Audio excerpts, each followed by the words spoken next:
Hello, good evening everyone. मैं doctor Swati Sharma English सूत्रा में आप सभी का स्वागत करती हूँ। और मेरे पीछे आज आप एक खूबसूरत सी फ़ोटो जो है वो देख रहे होंगे। और जब कोई किसी टीचर के स्टूडेंट्स जो हैं वो सफल होते हैं तो सबसे ज़्यादा खुशी जो है वो उस टीचर को ही होती है। मतलब स्टूडेंट्स को तो होती ही है, टीचर्स को भी ऐसा लगता है हम ही सिलेक्ट हो गए। ये मेरा स्टूडेंट है दिनेश गहलोत। DSSB मेल का रिज़ल्ट जो है वो अभी आया है। मेरे पास DSSB में 105 स्टूडेंट्स थे, जिनमें से 5 जो हैं वो जो है बॉयज़ थे, और उनमें से 2 का जो है वो हो गया है। एक भूपेंद्र का हुआ है, एक दिनेश गहलोत का हुआ है। अभी फ़ीमेल वाला रिज़ल्ट आया नहीं है, जब वो आएगा तो उनके भी फ़ोटोज़ आपको दिखाऊंगी। तो ये देखिए, ये दिनेश गहलोत है। रोल नंबर भी आप इसका देख सकते हैं, उसने रोल नंबर भी भेजा है। DSSB TGT इंग्लिश में फाइनली जो है वो सिलेक्ट हो गया है। तो बस इसके सुखद भविष्य की, और ना केवल इंग्लिश में बल्कि ये सोशल स्टडीज़ में भी जो है वो सिलेक्ट हुआ है। वो तो इसकी मर्जी है कौन सा जो है ये जो कौन सा लेगा, कि सोशल स्टडीज़ लेगा या इंग्लिश लेगा, लेकिन फ़ाइनल उसमें अपनी जगह बनाई है। DSSB में one of the best jobs में जो है जगह बनाई है। बस देखिए, हुनर में हर किसी के अंदर पोटेंशियल होता है, थोड़ा सा संवारना जो है पड़ता है, और फिर तो sky is the limit. So I wish him all the very best for his future. और ऐसे ही आप लोग भी अपने ज़िंदगी में जो आपके सपने हैं उन्हें पूरा करें। तो दिनेश गहलोत, फ़ोटो बहुत बढ़िया है तुम्हारी, बहुत बढ़िया लग रहे हो। और आज जैसा कि मैंने आप लोगों से ये कहा था कि मैं आज आप लोगों को प्रीवियस ईयर्स के क्वेश्चंस जो हैं सारे वो करवाऊंगी। लिटरेरी टर्म्स के क्वेश्चंस जो हैं वो मैं आप लोगों को 2000 से लेकर 2019 तक के जो क्वेश्चंस हैं वो हमने इसमें लिए हैं। और टू बी प्रिसाइज 2000 से एक वाले जो है वो थोड़ा सा भी और पीजीटी में मिला दूंगी। 2005 से 2019 तक के ये क्वेश्चंस हैं। 2000 वाले मैंने भी छोड़ दिए, मैंने कहा भाई जितने हुए हैं वो वाले कर देते हैं। बाकी के 2000 से लेकर पीजीटी के जब मैं लूँगी, ये टीजीटी के हैं लिटरेरी टर्म सारे। और जब मैं अब आप लोगों को जब इसके पीजीटी के बनाऊँगी तो आपको एक ही जगह पे सारी चीज़ जो है मिल जाती है। ये आज पीडीएफ है, यही पीडीएफ टेलीग्राम पे डल जाएगी। सारे क्वेश्चंस आपको एक साथ जो है वो मिल जाएंगे। तो चलिए जो है स्टार्ट करते हैं। और यूपी टीजीटी पीजीटी का बैच अगर आपको पेड बैच ज्वाइन करना हो तो 7895937338 पर आप कॉल कर सकते हैं। इंग्लिश सूत्रा का ऐप आप डाउनलोड कर सकते हैं प्ले स्टोर से। इंग्लिश सूत्रा ऐप का लिंक भी आपको जो है वो डिस्क्रिप्शन में मिल जाएगा, अगर आप हमारे ऐप को देखना चाहते हैं कि कैसा ऐप है। तो चलिए, प्रीवियस ईयर क्वेश्चंस, जैसा कि मैंने आज आप लोगों से प्रॉमिस किया था कि मैं आपको, ये 2005 का है, कि मैं झूठ तो नहीं बोलती हुई, तो 2005 है क्योंकि 2000 वाले क्वेश्चंस जो हैं वो हमने अभी 51 क्वेश्चंस इसमें लिए हैं 2005 से 2019 तक, मतलब जो 16 का पेपर 19 में हुआ था। और 2000 वाले जो क्वेश्चंस हैं वो मैं पीजीटी में उसमें मिला दूंगी, पीजीटी के जो 2000 से लेके 2019 तक, और उसी में ही टीजीटी के जो 2000 और बाकी 2000 के बाद जो भी पेपर हुआ होगा उसका, ये मान के चलिए 20-25 क्वेश्चंस और होंगे। तो सबसे पहला जो हमारा क्वेश्चन है वो है the heroic couplet generally in. Heroic couplet जो होता है वो जनरली किस में होता है? सबसे पहले हम समझेंगे हीरोइक कपलेट क्या होता है। हीरोइक कपलेट का मतलब होता है 2 लाइन का स्टैंजा जिसमें आयम्बिक पेंटामीटर होता है। आयम्बिक पेंटामीटर मतलब हर लाइन में 10 सिलेबल्स। हीरोइक इसका नाम इसलिए पड़ा क्योंकि ये एपेक्स में यूज़ किया जाता था। एपेक्स जिसमें हीरो की गाथाएं बताई जाती हैं, तो इसे हीरोइक कपलेट जो है वो कहा जाता है। और हीरोइक कपलेट किस में होता है? आयम्बिक पेंटामीटर में। तो answer is C, iambic pentameter means 10 syllables। Now the next question is myth comes from, ये 2005 के क्वेश्चन है। Myth comes from Greek mythos signifies. Myth जो है इसका मतलब होता है एक कहानी जो चाहे रियल है या बनाई हुई है, उससे जो है मिथ है, माइथोस से आया है, जिसका मतलब होता है एक ऐसी कहानी विच इज़ रियल और इट हैज़ बीन इन्वेंटेड। तो इसे क्या कहते हैं? माइथोस, या माइथोस से आया है मिथ। तो दैट इज अ स्टोरी और प्लॉट, ट्रू और invented. Now the next question is pathetic fallacy is a phrase invented by. pathetic fallacy जो phrase है इसे invent किसने करा है? pathetic fallacy का मतलब होता है, ये जॉन रस्किन के द्वारा मॉडर्न पेंटर्स में किया गया है। इसका मतलब विक्टोरियन एरा में, इसका मतलब होता है कि जब ह्यूमन क्वालिटीज़ नेचर के ऑब्जेक्ट्स को दे दी जाती है तो that is known as pathetic fallacy. तो the answer is Ruskin. 19th century आप देख रहे हैं, John Ruskin in 1856। Now the next question is heroic drama was a form mainly specific to. Heroic drama क्या होते थे जिसमें जो हीरो या हीरोइन हुआ करते थे वो अपने विश्वास के लिए उनकी मृत्यु हो जाती थी। जैसे ड्राइडन का है ऑल फॉर लव, जो कि शेक्सपियर के एंटनी एंड क्लियोपेट्रा से प्रभावित होकर लिखा है। ये एक हीरोइक ड्रामा है। अब आप, मैंने ड्राइडन का नाम लिया तो आप समझ गए होंगे कि हीरोइक ड्रामा जो स्पेसिफिकली जॉनरा जो शुरू हुआ that started in restoration period. Restoration period means जब मोनार्की रीएस्टैब्लिश हुई, चार्ल्स सेकंड गद्दी पर आए, तो उसे जो है वो क्या कहा जाता है, रेस्टोरेशन पीरियड। तो ये है रेस्टोरेशन पीरियड।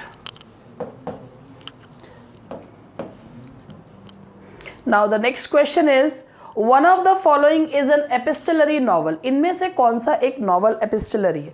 नॉवेल्स जब लिखे जाने शुरू हुए थे 18th सेंचुरी में, एपिस्टलरी नॉवेल्स क्या थे? लेटर के फॉर्म में जो नॉवेल्स लिखे जाते थे उन्हें एपिस्टलरी नॉवेल्स कहा जाता था। और ये जो है सैमुअल रिचर्डसन का पैमेला और वर्च्यू रिवॉर्डेड, ये एपिस्टलरी नॉवल है। That is epistolary novel. Now the next question is pun. What is pun? Pun का मतलब होता है प्ले ऑन वर्ड्स, यानी कि शब्दों पर खेलना। एक शब्द के एक से ज़्यादा जब मीनिंग होते हैं उसे पन कहते हैं। इक्विवोक भी उसे कहते हैं, स्पेशल टाइप ऑफ पन होता है। जैसे कि अगर हम ये कहें कि जैसे when man's wife dies he pines for a second, तो सेकेंड में यहाँ पर एक क्षण भी है और दूसरी भी है, तो इसीलिए यहाँ पर पन है। Play on words, that is pun. Now the next question is the originator and name of deconstruction is. Deconstruction means कि जो किसी, ये फ्रेंच राइटर जैक्स डेरिडा के द्वारा दिया गया टर्म है। डीकंस्ट्रक्शन को एक साधारण से उसमें अगर मैं बताऊं, वैसे तो ये एक थ्योरी है जो डेरिडा के द्वारा दी गई है, फ्रेंच जो राइटर हैं। और इसमें है कि टेक्स्ट के मीनिंग में, मतलब अगर हम एक साधारण उसमें करें तो अगर हम 20 साल पहले एक नॉवल पढ़ते हैं और 20 साल बाद वो पढ़ते हैं तो उसमें शब्दों में इंटरटेक्चुअलिटी या टेक्स्ट में क्या क्या जो है अंतर आ जाते हैं। हालांकि ये एक काफ़ी लंबा कॉन्सेप्ट है जिसे समझाने में काफ़ी समय लगेगा और मैं डीकंस्ट्रक्शन को कभी आराम से जो है वो आप लोगों को बताऊंगी। लेकिन ये टर्म जो है वो किसने दिया है? जैक्स डेरिडा के द्वारा दिया गया है। तो that is Jacques Derrida. Now the next question is the regular ode is a close imitation of. Odes जो हैं, जो किसी को संबोधित करके लिखे जाते हैं, तो उनमें जो रेगुलर ओड है वो किसका है? Regular ode, irregular ode. Regular odes जो हैं वो जो इमिटेट करते हैं पिंडार को। पिंडार के जो ओड्स होते हैं जिनमें स्ट्रॉफ, एंटी स्ट्रॉफ और ईपोड पाया जाता है, रेगुलर ओड्स की कैटेगरी में आते हैं, तो वो करते हैं पिंडार को।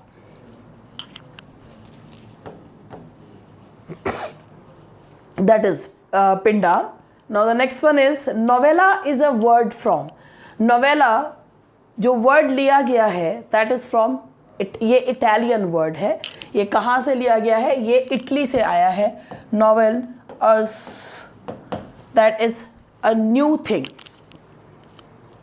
Poetic justice was a term coined by. Poetic justice पहले समझते हैं। पोइटिक जस्टिस का मतलब होता है जैसी करनी वैसी भरनी, जो डिजर्व करता है that should be given to him. बुरे के साथ बुरा होना चाहिए और अच्छे के साथ अच्छा होना चाहिए। इसे क्या कहते हैं? Poetic justice. और ये जो टर्म है ये दी थी, इन्वेंट करी थी टॉमस राइमर के द्वारा, इसे इन्वेंट करा गया था। तो this term was given by Rymer.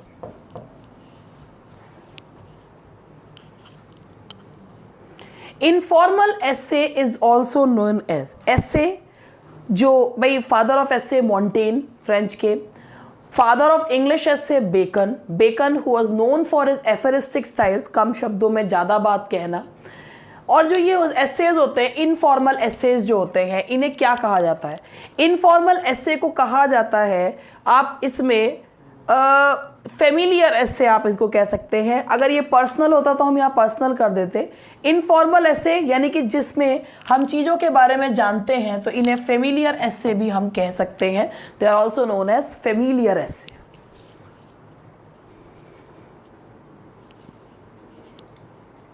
What is an epic? Epic क्या होता है? एपिक जो है वो एंशिएंट फॉर्म ऑफ राइटिंग है, जिसमें एक महाकाव्य, एक हीरो के एडवेंचर्स की कहानी बताई जाती है, जैसे होमर का ओडिसियस है। और ये मिल्टन का भी, ये तो भाई प्राइमरी एपिक है, मिल्टन का है सेकेंडरी एपिक है, दैट इज़ पैराडाइज लॉस्ट। तो एक हीरो के एडवेंचर की कहानी जो बताता है, that is known as epic. तो एपिक जो है वो क्या है? अ लॉन्ग नैरेटिव पोएम, एक लंबी कहानी कहती हुई पोएम होती है on a serious subject, serious subject, hero के एडवेंचर्स के बारे में। एक्ट क्या होता है? A major division in the action of a play, एक प्ले के जो डिवीजन होता है उसे क्या कहते हैं? एक्ट कहते हैं। जैसे हार्डी के डायनेस्ट में 19 एक्ट्स है।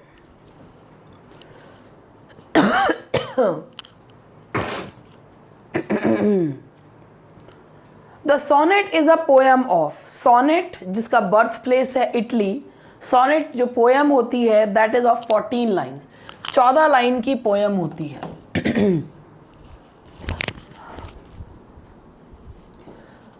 Now the next question is elegy began to be so called because।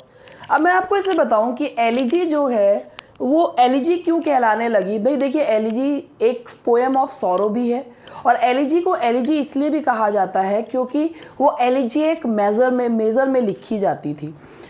तो अब इसके तो दोनों ही पॉइंट सही हैं कि एलिजी एक मेज़र में लिखा जाना, कि एक मीटर फॉर्म में लिखी जाती थी, और जो है उसको ये भी कहना कि भाई जैसे एक इसके बारे में मैं आपको बताती हूँ। यहाँ पर मेरे पास मेरी एक किताब है, डॉक्टर बी प्रसाद की किताब है, और इसमें साफ लिखा हुआ भी है कि एलिजी का रीज़न क्या है कहने का। तो जैसे इसमें लिखा हुआ है कि एंशिएंट ग्रीस में एलिजी, मतलब एलिजी का जो बर्थ प्लेस है वो ग्रीस है, और एलिजी जो है वो war songs, love poems, political verses, lamentations for the dead, in fact a wide range of varieties जो है वो कवर्ड बाय एलिजीज।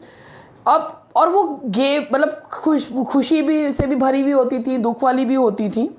अब वो जो ग्रीक्स होते थे उसके सब्जेक्ट मैटर से उसको जज नहीं करते थे, बल्कि एलिजी एक मेजर से करा करते थे। That was in dactylic hexameter and dactylic pentameter.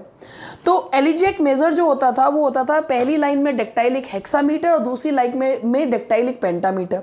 तो एलिजी, अगर कोई भी वर्क एलिजी एक मेजर में लिखा होता था तो उसे ये माना जाता था कि ये एलिजी है। आगे चल के एलिजी बन गई अ पोएम ऑफ सॉरो। मैंने अभी आपको बताया, बुक का भी नाम बताया जिसमें ये सेम चीज़ लिखी हुई है। तो अब इस हिसाब से ये क्वेश्चन जो है वो इसके भाई ऑप्शन जो है वो माना गया था जब ये पेपर में आया था, तो it was a poem of sorrow. तो दोनों ही सही है इसके, क्योंकि इट वॉज रिटन एलिजी को, एलिजी जब ग्रीक से इसका ग्रीस से ये आई है, इसका ग्रीक ओरिजिन है, तो इसे हर उस पोएम को एलिजी माना जाता था जो एलिजी एक मेजर में लिखी जाती थी, यानी कि डेक्टाइलिक हेक्सामीटर एंड डेक्टाइलिक पेंटामीटर। तो इस हिसाब से तो ए पार्ट भी सही है, और एलिजी को इसलिए भी कहते हैं later on it became a poem of sorrow. तो ये दोनों ही पॉइंट्स इसमें ठीक है। द नॉवल इज, नॉवल जो है वो क्या है? देखिए ऐसे तो नॉवल काफ़ी पुराना जो है वो मतलब जैसे जब चौसर ने ट्रायलस एंड क्रेसिडा लिखा तो उसे कहा साइकोलॉजिकल नॉवल इन वर्स कहा जाता है।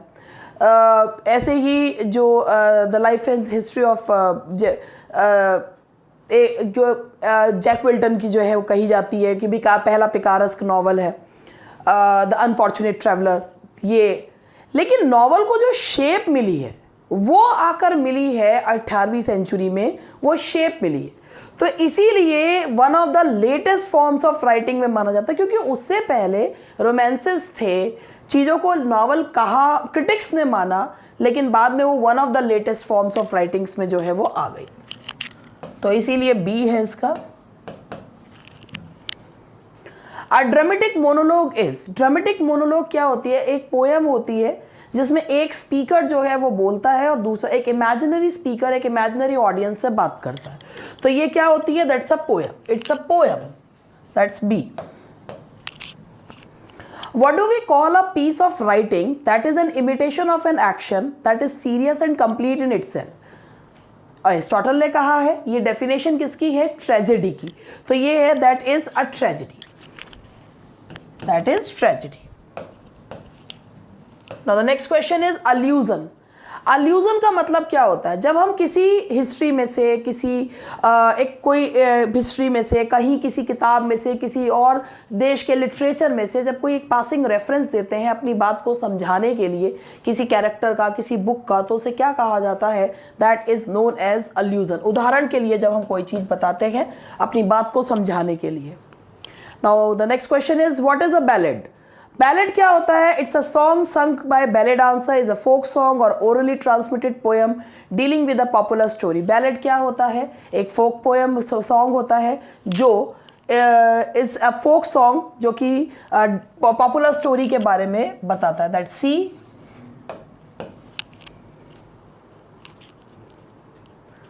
Now the next question is denouement. Denouement जो है वो रिलेटेड होता है, डिनूमे का मतलब होता है सुलझ जाना। तो denouement is related to comedy. Comedy के अंत को क्या कहा जाता है? रेजोल्यूशन को क्या कहा जाता है? That is denouement is related to a play, play से रिलेटेड है, that's B. An eclogue is, eclogues जो होते हैं, एक्लॉग का मतलब होता है जो ग्रामीण पृष्ठभूमि पर लिखे जाते हैं, जैसे कि भाई शेफर्ड्स कैलेंडर है स्पेंसर का, एक्सक्यूज मी, मेरा गला बहुत ज़्यादा ख़राब हो रहा है।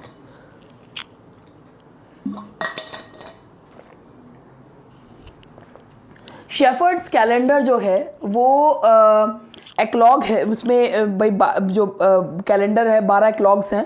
तो एक्लॉग का मतलब होता है पेस्टोरल पोएम, यानी कि गांव की पृष्ठभूमि पर लिखी हुई जो पोएम होती है उसे क्या कहा जाता है? Eclogue. Now the next question is to use another person's thoughts writings as one's own is called. किसी दूसरे के विचारों को, उसके थॉट्स को अपना विचार जो है मानना, तो उसे क्या कहते हैं? साहित्यिक चोरी, plagiarism.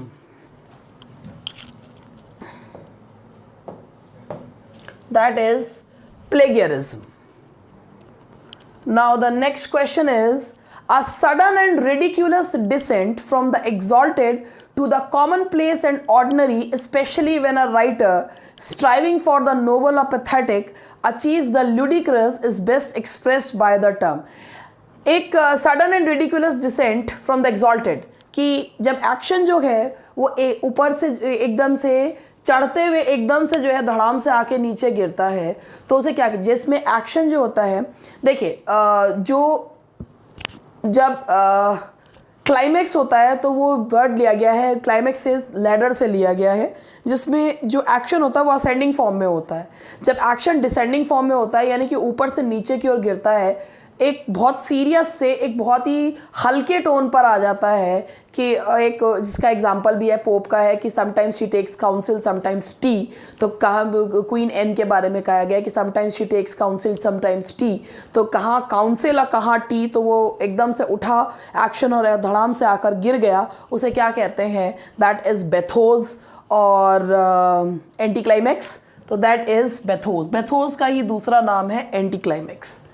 Now the next question is the phrase objective correlative has been coined by। पहली बात तो ये क्वेश्चन ही गलत है, क्योंकि ये क्वेश्चन ही बुक में आया था, तो इसके बारे में बता दूं।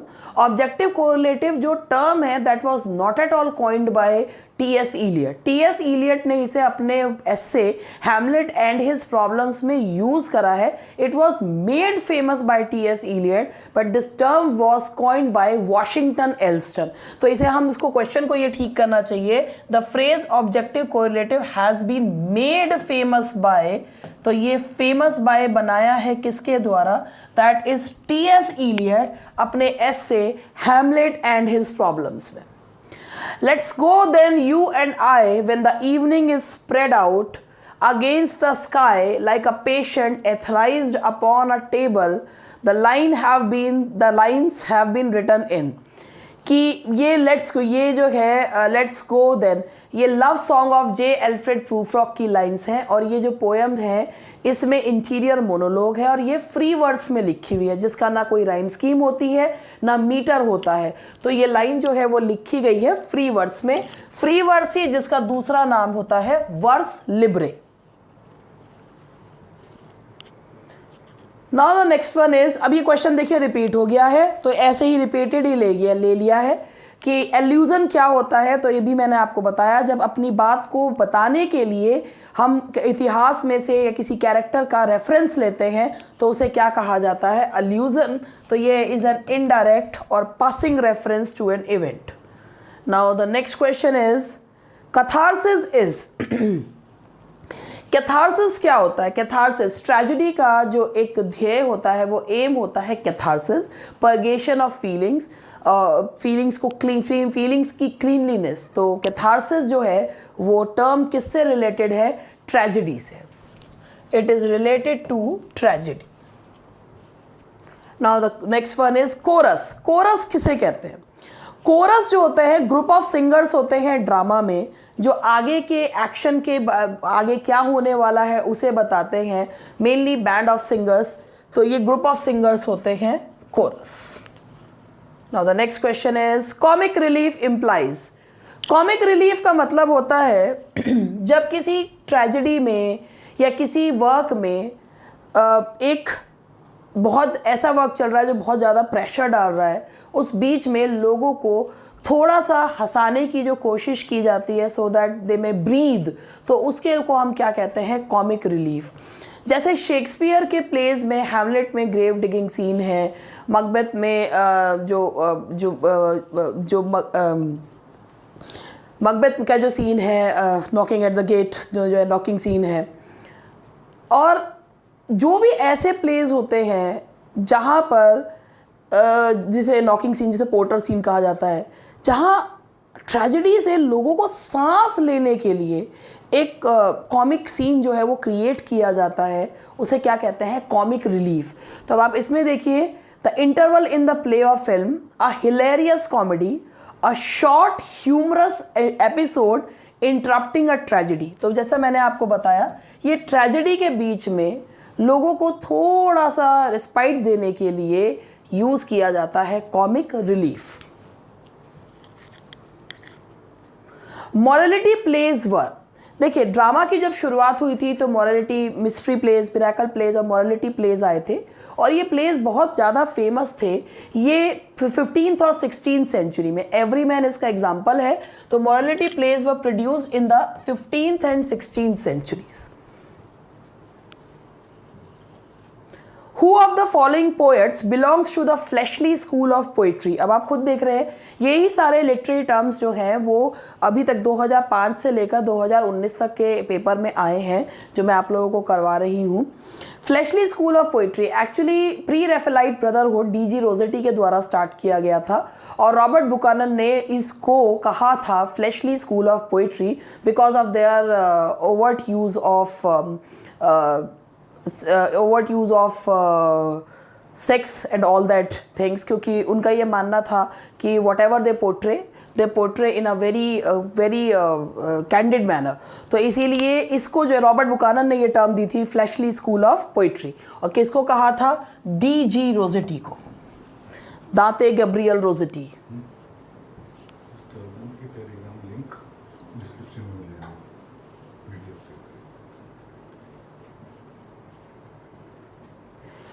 ब्यूकॉलिक रेफर्स टू, ब्यूकॉलिक किसे कहते हैं, ब्यूकॉलिक भी वो होते हैं the poets who wrote in praise of wine. Bucolic देख के लग रहा है कहीं बैकस की बात तो नहीं की जा रही, मगर ऐसा नहीं है। वो पोएट्स जो पेस्टोरल पोएट्री के लिखा करते थे उसे ही कहा जाता था ब्यूकॉलिक। तो जो पेस्टोरल यानी कि ग्रामीण परिवेश के बारे में लिखते थे उसे ही कहा जाता है, that is known as bucolic. An Alexandrine इज a verse line in Alexandrine Spenserian stanza की लास्ट लाइन होती है जिसमें 12 सिलेबल्स होते हैं। हेक्सामीटर उसे ही क्या कहा जाता है, एलेक्जेंड्रीन, तो इसे क्या कहते हैं, एन आयम्बिक हेक्सामीटर। 12 सिलेबल्स की लाइन, 12 सिलेबल्स की लाइन को एलेक्जेंड्रीन कहा जाता है। Now aesthetic movement, art for art sake, aesthetic से मतलब क्या है, beauty, aesthetic means beauty. Now the next question is,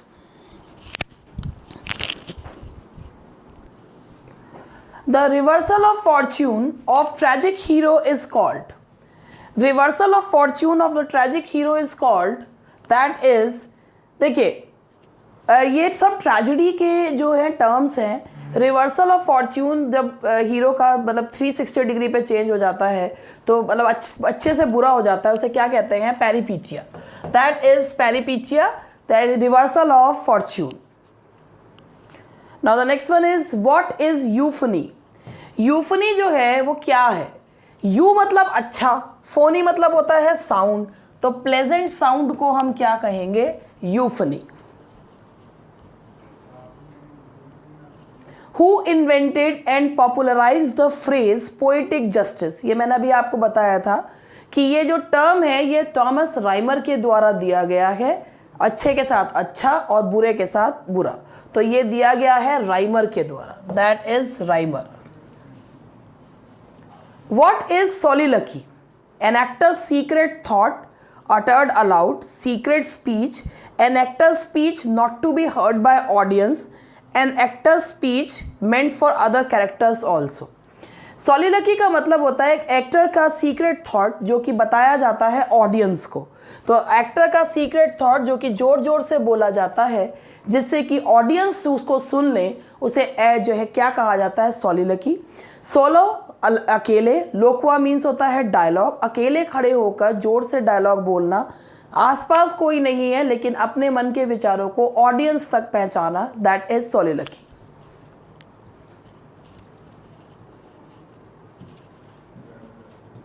What could be the tragic flaw in Hamlet?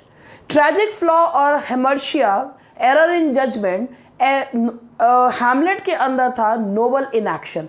इतना अच्छा था, बहुत देर से जो है वो एक्शन जो है वो लेता था, तभी वो जो उसको करना था, he could not take revenge from his uncle, क्योंकि नोबल इनएक्शन, वो जिस मोमेंट पे जो उसे करना चाहिए था वो नहीं कर पा रहा था, तो जो इसका हेमर्शिया है, जो ट्रेजिक फ्लॉ है, दैट इज नोबल इनएक्शन। ये इसमें आधा ही था तो नोबल इनएक्शन होगा, that is A. Now the next question is a lyric is, a lyric is, lyric क्या होती है, एक long poem, a poem written in praise of God, a short poem, a triumphal song. देखिए lyric जो होता है एक छोटी सी कविता, एक छोटी सी पोएम होती है जिसमें पोएट अपना इंटेंस डिज़ायर और सिंगल इमोशन जो है उसे एक्सप्रेस करता है, तो उसे क्या कहते हैं, that is lyric. Now the next one is simplicity, sweet music and melody are remarkable features of. देखिए सिंपली, बहुत साधारण भाषा में लिखे हुए, बहुत अच्छा म्यूजिक और मेलोडियस होते हैं, दैट इज बैलेड। ये होते हैं बैलेड। बैलेड्स के लिए ये टर्म यूज़ की, बैलेड्स के लिए ये जितने भी एपिथाइट्स हैं ये बैलेड्स के लिए यूज़ करे गए हैं। What is the meaning of plagiarism? ये मैंने अभी आपको बताया था, साहित्यिक चोरी को प्लेगियरिज्म कहा जाता है, तो that is B literary theft, साहित्यिक चोरी, दूसरे के विचारों को, दूसरे की चीज़ों को चुरा कर खुद के नाम से बेचना। जैसे आपको इसमें पता ही है कि इसमें ग्रीन ने शेक्सपियर के लिए यूज़ किया था, और वो जो है क्योंकि उन्हें अपस्टार्ट क्रो इसलिए ही कहा था क्योंकि उन्होंने जो है ग्रोथ्स वर्थ ऑफ विट, क्योंकि उनका ये मानना था कि वो यूनिवर्सिटी विट्स के आइडियाज़ चुरा कर खुद जो है उससे फेमस हो रहे हैं। Now the next one is a sonnet consist. Sonnet में कितनी लाइंस होती हैं? सोनेट में 14 लाइंस होती हैं। सोनेट को फर्दर हम दो पार्ट्स में डिवाइड करते हैं, ऑक्टेव एंड सेस्टेट में, और 14 लाइंस का सोनेट होता है। जो पेट्रियार्कन सोनेट होता है उसमें ऑक्टेव एंड सेस्टेट होते हैं, और जो इंग्लिश सोनेट्स होते हैं वो 3 क्वार्ट्रेंस एंड 1 कपलेट में बटे हुए होते हैं। कॉमर्स, मिल्टन की जो कॉमर्स जो मिल्टन का वर्क है, कॉमर्स आखिरकार है क्या? कॉमर्स है एक मास्क के जो मिल्टन ने किया था लडलॉ कैसल में, और जिसकी जो थीम है चेस्टिटी जो है वो दिखाई गई थी कि मतलब चेस्टिटी को दिखाया गया था कि किसी भी प्रकार के किसी भी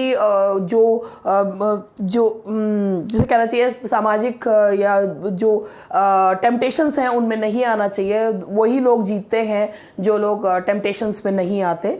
तो ये है कॉमर्स क्या है, that's a mask. What is aside? अभी देखिए क्वेश्चन आया था सोलिलकी क्या होती है, अब दूसरा क्वेश्चन आया असाइड क्या होता है। Addressed in words that the other actors are not suppose to hear, addressed in words that the other actors are supposed to hear, looking behind when one speaks, not paying attention। देखिए सोलिलकी में और aside में ये फ़र्क होता है कि जब सोलिलकी होती है तो कोई भी कैरेक्टर्स वहाँ पर स्टेज पर नहीं होते, मगर असाइड में अब जो और एक्टर्स हैं वो भी होते हैं और जो कैरेक्टर है वो अपनी मन की बात बोलता है, मगर दूसरे ऐसे प्रिटेंड करते हैं, वो भी ऑडियंस को सुनाने के लिए ही होती है, मगर वो ऐसे प्रिटेंड करते हैं जैसे उनको सुनाई नहीं दे रहा है। तो असाइड होती है एड्रेस्ड इन वर्ड्स जो दूसरे एक्टर्स को सुनाने के लिए नहीं होती। Addressed in words that the other actors are not suppose to here.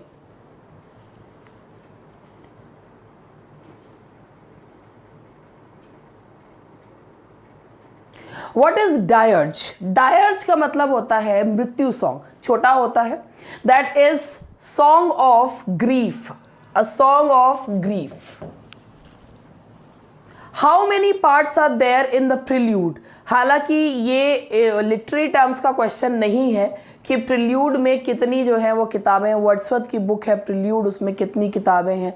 अब ये लिटरेरी टर्म का क्वेश्चन ही नहीं यार, ये वैसे भी सबको पता है, छोड़ रही हूँ मैं। Name the figure of speech, the more haste the less speed.